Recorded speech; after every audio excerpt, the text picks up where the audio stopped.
So Mick, new Y1 arrived in a van yesterday. What, in your opinion, do you think is going to make this into a race winner in 2015? Well, we've got to find out yet. We've got a lot of work to do, obviously. New bikes turned up, but for us it's just a far better platform and more modern platform to go with. We've been racing the old bike now for a while, and so even though we've taken a backward step with specification of the bike down to the regulations, we've gone faster year upon year than what we did when the bike was new. So we managed to keep the old bike competitive to a point. You know, we know where we were lacking with the old bike, and with the new bike now, Yamaha have made a fantastic platform for us to build a race bike from. So all indications at the moment are quite positive for us, really. Presumably you're going to be at the forefront of development of the R1 as a race bike. Yeah, we're working strongly with Yamaha Europe and Yamaha Japan to test and do the work on track, really. The bike's been on track, you know, in several countries around the world, but it hasn't really been on track in a race incarnation at the moment. So we're working on things now to get the bike race ready. Along with Yamaha Europe, there's a lot of development work going on, and you know, hopefully whatever we do with that will kind of shape the direction and future that Yamaha looks like they're going to go. How much of the engine development will you do here? We'll do a bit later on, probably more in the year, rather than first off.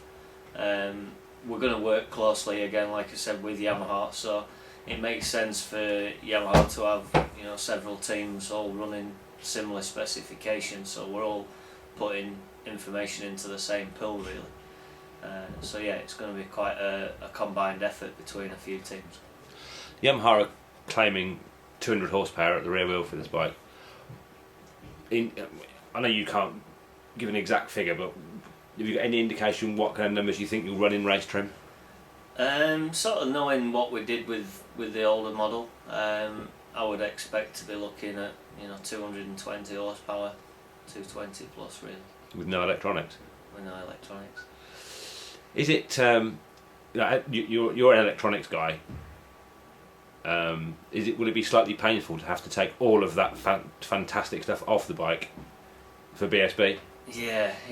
I mean, Yamaha have done an amazing job with the electronic specification of the bike. You know, especially with the slide control system, which is what they're running in MotoGP now.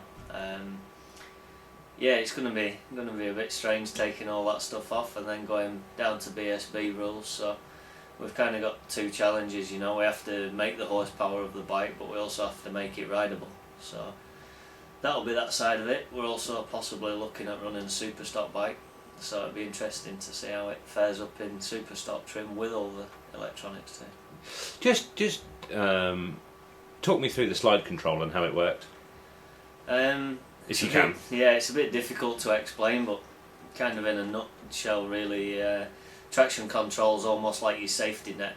You know, it tries its best to stop you from high-siding or getting yourself into a lot of trouble. Where the slide control takes all the information from the IMU, the 6-axis gyro, the gear position, the throttle position, sort of the power demand from the rider and what he's doing. And if it believes it's safe to do so, it'll allow you to slide the bike. So you've got the traction control almost like a safety net, and the slide control system allows you to drift the bike like you'd want to when you're racing. In superstock trim, does that almost make it uncrashable? Yeah, nothing's quite uncrashable, is it? But yeah, it'd be interesting, you know. It's got the combined braking ABS system, which again's been done with the IMU, so it's all lean angle dependent ABS and everything, so it's going to be interesting to get it on track.